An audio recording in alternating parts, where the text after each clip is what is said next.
मैं मुकेश एडवोकेट सभी क्षेत्रवासियों और भारतवासियों का अभिनंदन आभार व्यक्त करते हुए आज हम हिंदी दिवस के शुभ अवसर पर अपने भारतवासियों को शुभकामनाओं के साथ हिंदी भाषा के सम्मान में अपने विचारों को रखने का प्रयास करेंगे,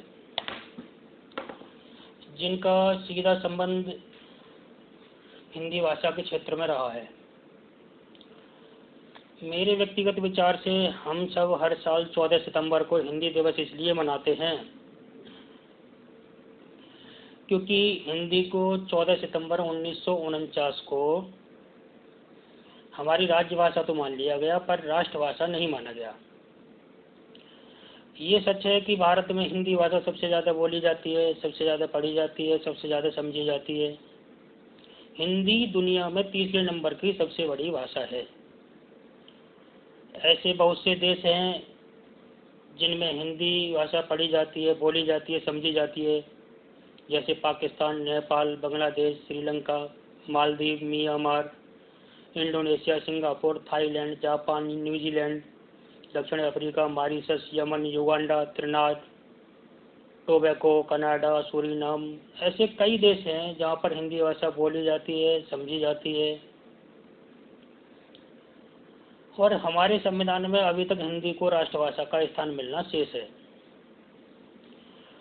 द्वितीय विश्व युद्ध के बाद लगभग 70 देश आज़ाद हुए और आज़ादी के बाद लगभग सभी ने अपनी राष्ट्रभाषा को अपनाया, लेकिन हमारा ये दुर्भाग्य रहा कि हम अभी तक अपनी कोई राष्ट्रभाषा न बना सके। इसलिए हम हिंदी भाषा को संवैधानिक दर्जा दिलाने के लिए, संवैधानिक सम्मान दिलाने के लिए पूरे साल जहाँ जहाँ संभव हो प्रयासरत रह सकें। इसी के कारण निवारण का अनुसरण करने के लिए हम हिंदी दिवस मनाते हैं, जिससे हम पूरी साल हर संभव जहाँ प्रयासरत रह सकें, जहाँ हम लड़ सकें, इसकी याद को ताज़ा रखने के लिए हम हिंदी दिवस मनाते हैं। हमारा ये दुर्भाग्य है कि आज़ादी के 75 साल बाद भी हम अपनी राष्ट्रभाषा को संवैधानिक अधिकार ना दिला सके और कोई संवैधानिक दर्जा न होने के कारण सरकारी विलेखीय कार्यों में हिंदी भाषा को सम्मान नहीं मिलता। इसका कारण है हमारे देश की राजनीतिक व्यवस्था। यहाँ मैं आपको एक बात बताना चाहता हूँ जिसका सीधा संबंध हमारी हिंदी भाषा से रहा है। ये बात है 1945 की, जब हम आज़ाद होने वाले थे और अंग्रेजों ने ये तय कर लिया था कि हम भारत को छोड़कर चले जाएंगे। 15 अगस्त 1945 को अंग्रेजों ने ये पक्का कर लिया था कि वो भारत से चले जाएंगे और उसी समय दूसरा विश्व युद्ध समाप्त हुआ था और जापान की सेना ने अंग्रेजों के सामने आत्मसमर्पण किया था। तो जापान की आर्मी ने भले ही आत्मसमर्पण कर दिया था, लेकिन अंग्रेजों की हालत बहुत खराब हो गई थी। उस समय ऐसा बोला जाता था कि अंग्रेज दूसरा विश्व युद्ध जीतने के बाद भी वो हार गए थे और हिटलर हारने के बाद भी जीत गया था, क्योंकि दूसरे विश्व युद्ध में अंग्रेजों का बहुत बड़ा नुकसान हुआ था। हुआ ये था कि इंग्लैंड पूरी तरह से तबाह हो गया था, अंग्रेजों की अर्थव्यवस्था पूरी तरह चौपट हो गई थी, राजनीति निष्प्रभावी हो गई थी। जो अंग्रेजी नेता थे बिल्कुल निष्प्रभावी हो गए थे। विंस्टन चर्चिल, जो एक ज़माने में अंग्रेजों के नेताओं का आइकॉन माना जाता था, वो निष्प्रभावी हो गया था। क्लेमेंट एटली निष्प्रभावी हो गया था। तो राजनीतिक रूप से डामाडोल स्थिति थी अंग्रेजों की और आर्थिक रूप से बहुत कमज़ोर हो गए थे, क्योंकि कारखाने बंद हो चुके थे, कंपनियां दिवालिया होते जा रही थी, रोजगार खत्म हो गए थे, तो लोगों को खाने के लिए भी नहीं मिल रहा था, रोजगार खत्म हो गया था और अंग्रेजों की अर्थव्यवस्था लगातार मंदी की ओर जा रही थी। ऐसे हालात में अंग्रेजों को लगा कि अब भारत में रहना संभव नहीं है, क्योंकि भारत को संभालने के लिए बहुत खर्चे की जरूरत होती थी, बहुत धन लगता था। और इधर स्वदेशी आंदोलन की वजह से भारतीयों ने टैक्स देना बंद कर दिया था, क्योंकि गांधी जी और सरदार पटेल जी ने यहाँ लोगों को बोल रखा था कि टैक्स नहीं देना है, भले ही जेल चले जाना। और ईस्ट इंडिया का यहाँ पर कुछ बिक नहीं रहा था। तो उस समय ये बात अंग्रेजों ने अपने सबसे बड़े सहयोगी अमेरिका को बताई कि हमारे हालात बहुत खराब हो चुके हैं, हम भारत को अब गुलाम बनाकर नहीं रख सकते, हमें भारत को आज़ाद करना ही होगा। इस संबंध में ब्रिटिश की पार्लियामेंट से अमेरिका के राष्ट्रपति को पत्र भेजा गया। उस पत्र पर अंग्रेजी सत्ता पक्ष और विपक्ष के नेताओं के भी साइन थे। तो इसके जवाब में जो अमेरिका के राष्ट्रपति ने पत्र ब्रिटिश पार्लियामेंट को भेजा, यहाँ वो समझने लायक है, बहुत ही संवेदनशील पत्र था वो। अमेरिका के राष्ट्रपति ने उस पत्र में अंग्रेजी सरकार को कहा कि आप भारत को आज़ादी दे रहे हो, मैं समझ सकता हूँ ये आपकी मजबूरी है, क्योंकि आप अब इस स्थिति में नहीं हो कि आप भारत को गुलाम बनाकर रख सको। लेकिन मेरा एक सुझाव है आपके लिए कि भारत को आज़ादी देने के बाद भी वेस्टर्न ऑर्बिट में ही रखना है। वेस्टर्न ऑर्बिट एक मुहावरा है अंग्रेजी का, माने भारत का भेष, भाषा, भूषा सब अंग्रेजों के अनुरूप ही हो, और वो इसलिए कि आज़ादी के बाद भारत अपनी स्वदेशी के रास्ते पर न जाने पाए, इसका विशेष ध्यान रखना है। और उसने आगे लिखा उस पत्र में कि अगर भारत आज़ाद होने के बाद अपने रास्ते पर चल पड़ा, जिसको हम स्वदेशी का रास्ता कहें, स्वराज का रास्ता कहें या स्वतंत्रता का रास्ता कहें, तो हम सब का जीना मुश्किल हो जाएगा। हम सब का मतलब पूरा अमेरिका, पूरा यूरोप, क्योंकि हम भारत के ऊपर बहुत कुछ निर्भर हैं। अगर भारत ने अपना स्वयं का रास्ता बना लिया तो हम डूब जाएंगे, कहीं के नहीं रहेंगे। हमारी दादागिरी, हमारी अर्थव्यवस्था, हमारी राजनीति, ये सब भारत के साथ रहने पर ही चल रही है। इसलिए भारत को वेस्टर्न ऑर्बिट में ही रखना है। ये पत्र लंदन की इंडिया हाउस लाइब्रेरी में था। तो जो भारत की आज की मूल दुर्व्यवस्था का कारण है वो उस पत्र के कारण स्वरूप है, ऐसा मेरा व्यक्तिगत मानना है। ऐसे भारत के संदर्भ में हजारों पत्र हैं वहाँ पर, जो कवि चर्चिल ने, कवि एटली ने अमेरिका को लिखे और अमेरिका ने ब्रिटिश पार्लियामेंट को। अब 1947 में भारत को आज़ादी मिली, मतलब सत्ता हस्तांतरित हुई अंग्रेजों से भारत के नेताओं के लिए, और 2 जुलाई 1947 को ब्रिटिश पार्लियामेंट में हमारी आज़ादी का कानून पास हुआ, इंडियन इंडिपेंडेंस एक्ट, और फिर वही बना पावर ऑफ ट्रांसफर एग्रीमेंट। उसके बाद संविधान बनाने की प्रक्रिया शुरू हुई। संविधान कमेटी में लगभग 85% सदस्य वही थे जिनको अंग्रेजों ने चुना था और जो अंग्रेजों के हितैषी थे।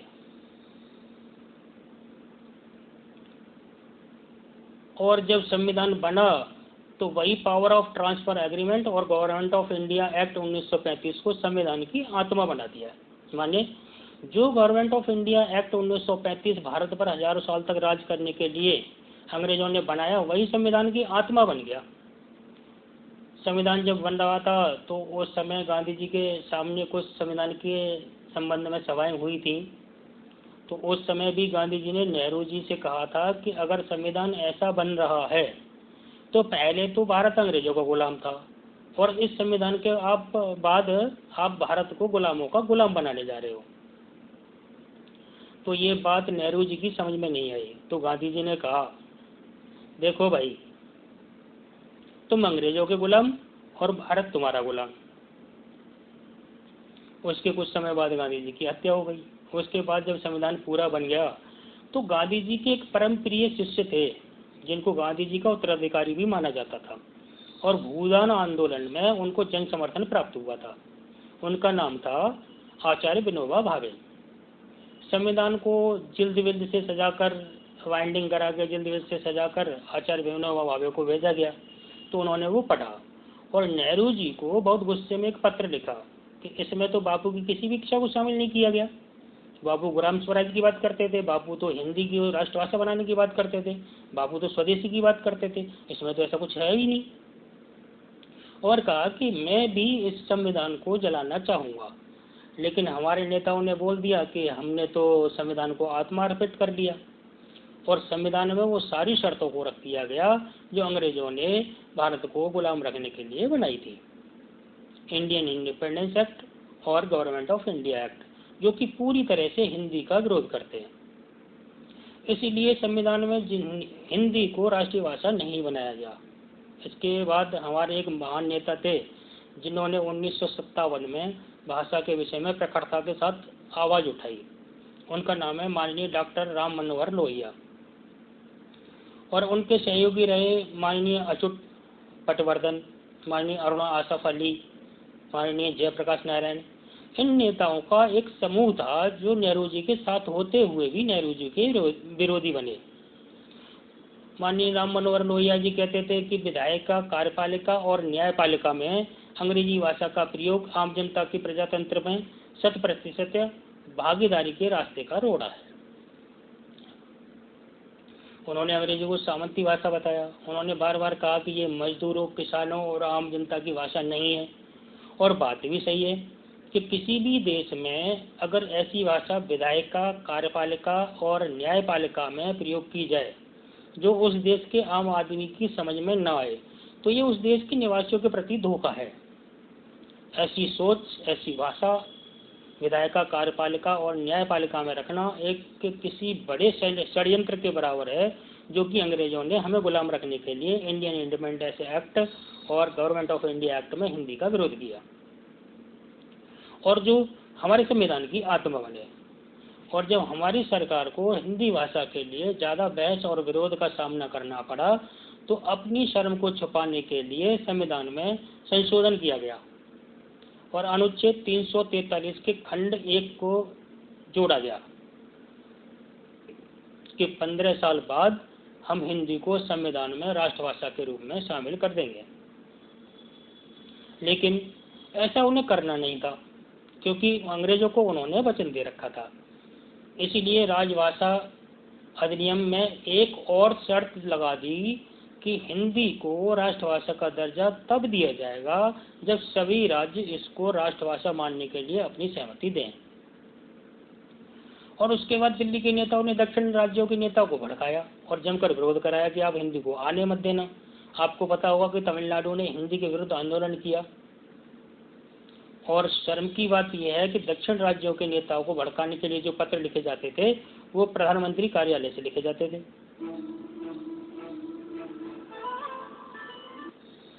इसीलिए ना तो आज तक सभी राज्यों की सहमति बन सकी और ना हिंदी को राष्ट्रभाषा का सम्मान प्राप्त हुआ, और ना ही संविधान में हिंदी को स्थान मिला। अब बात करें हम आधुनिक युग की, तो सरकारें आती जाती रहती हैं, सत्ता परिवर्तन होता रहता है, लेकिन वो गुलामी की भावना अभी गई नहीं है।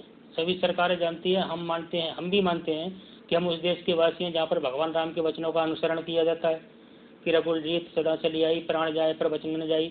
लेकिन अंग्रेजों को जिन्होंने वचन दिया गुलाम रहने का, तो दिया होगा, हमने तो कोई ऐसा वचन नहीं दिया, तो फिर हम क्यों आवाज़ नहीं उठाते? हम कबीरदास जी के दोहों को पढ़कर शिक्षित हुए कि साधु ऐसा चाहिए जैसा सूप सुवाए, सार सार को गहरे थोता दे उड़ाए। मतलब हमें सरकार में ऐसे महारथी चाहिए जो संविधान से थोते को उड़ा सके। ये स्वाभाविक है कि पूर्व की सरकारों से गलतियां हुई, लेकिन हमें सही होने के लिए किसने रोका है? एक प्रयास तो करें। मैं उन सरकारों के लिए बोल रहा हूं जो संविधान के ऐसे अनुच्छेदों के लिए आवाज़ नहीं उठाती या फिर कोई ठोस कदम नहीं उठाती, जो भारत के लिए और भारतीयता के लिए विष का काम करते हैं, मतलब जहर का काम करते हैं। आज़ादी के बाद भी गुलामी का एहसास क्यों रखना चाहती हैं सरकारें, ये समझ से परे है। मेरी सरकारों से और भावी राजनीतिक दलों से विनम्र निवेदन है कि गुलामी के एहसास को खत्म कर अपने संविधान को, अपने आज़ाद भारत को एक राष्ट्रभाषा प्रदान करें, जिससे हमारा संविधान गूंगा ना रहे, राष्ट्र गूंगा ना रहे, क्योंकि भाषा के बिना तो गूंगा ही हुआ ना। अगर हिंदी को राष्ट्रभाषा का दर्जा मिलेगा तो हमारे देश की दशा, दिशा, संस्कृति सबका विकास होगा, ऐसा मेरा व्यक्तिगत मानना है। और ये हिंदी को राष्ट्रभाषा का सम्मान सिर्फ 2 या 3 या 4 राज्यों की वजह से नहीं मिल रहा। तमिलनाडु, केरल और 1-2 राज्य और है जिनकी वजह से नहीं मिल रहा है। बाकी सारे के सारे राज्य हिंदी को भाषा बनाने के लिए सहमत भी हैं। हम दुनिया में ऐसे आज़ाद देश के नागरिक हैं जहां राष्ट्रीय पशु है, राष्ट्रीय पक्षी है, राष्ट्रीय पुष्प है, ये सब हैं, लेकिन कोई राष्ट्रभाषा नहीं है, और बिना राष्ट्रभाषा के देश गूंगा है। हिंदी को राष्ट्रभाषा का सम्मान देकर हम भारत को एक जिब्या प्रदान करें, मतलब एक जुबान दें, जिससे हमारा देश अपने रास्तों के लिए खुद बोलना शुरू कर दे और स्वदेशी रास्तों पर चल पड़े। हिंदी भाषा राष्ट्र को जोड़ने का काम करती है, एकता को बनाए रखने का काम करती है, और हिंदी में हमारे संस्कार बसे हैं, हमारे रिश्तों की मान मर्यादा हिंदी में समाहित है। ऐसा मेरा व्यक्तिगत मानना है। आप शायद जानते होंगे कि 1943 में माननीय सुभाष चंद्र बोस जर्मनी से हटकर दक्षिण पूर्व एशिया में आए तो आज़ाद हिंद फौज का राष्ट्रगान भारत भाग्य विधाता की तर्ज पर ही माननीय मुमताज हुसैन और माननीय आबिद हसन सफरानी के साथ मिलकर बनाया। और वो राष्ट्रगान था कि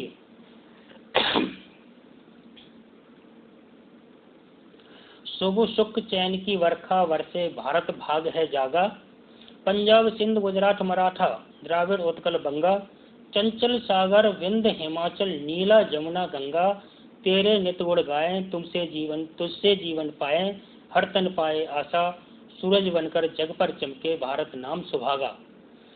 सबके दिल में प्रीत बसाए तेरी मीठी वाणी, हर सूबे के रहने वाले हर मजहब के प्राणी, सब भेद और फर्क मिटा के सब गोद में तेरी आके गूंथे प्रेम की गाथा, सूरज बनकर जग पर चमके भारत नाम सुभागा। शुभ सवेरे पंख पखेरे तेरे ही गुण गाएं, बास भरी भरपूर हवाएं जीवन में रुत लाएं, सब मिलकर हिंद पुकारे जय आजाद हिंद के नारे, प्यारा देश हमारा सूरज बनकर जग पर चमके भारत नाम सुभागा। जय हो जय हो जय हो जय जय जय जय हो। इसी प्रार्थना के साथ ही आप सभी महानुभावों को हिंदी दिवस के शुभ अवसर पर शुभकामनाओं के साथ हार्दिक अभिनंदन, आभार और नमस्कार।